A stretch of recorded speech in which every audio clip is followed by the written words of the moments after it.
چشم باز کنم، همه شراب تو نوشم، چو لب فراز کنم، همه شراب تو نوشم، چو لب فراز کنم. حرام دارم با مردمان سخن گفتن،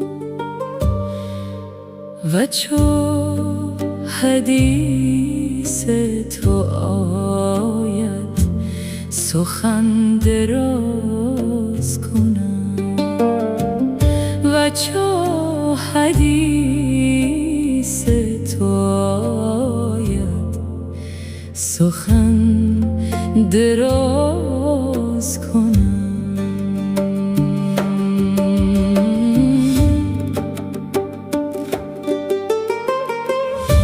اگر به دست من آید چو خضر آب حیات، ز خاک کوی تو آن آب برات راز کنم، ز خاک کوی تو آن آب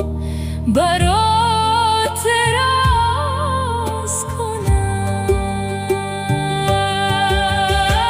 ز خار خار غم تو چو خار چه کردم، ز نرگس و گل صد برگه هی تراز کنم، ز نرگس و گل صد برگه هی تراز کنم، ز آفتاب و ز ماهتاب بگذرد نورم، چو روی خود به شحنه شاه دل نواز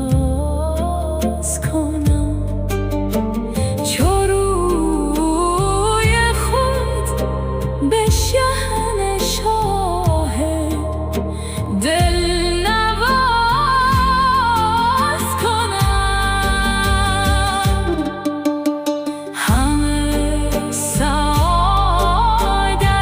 بینم چو سوی نحس رو، همه حقیقت گردد اگر مجاز روم، همه حقیقت گردد اگر مجاز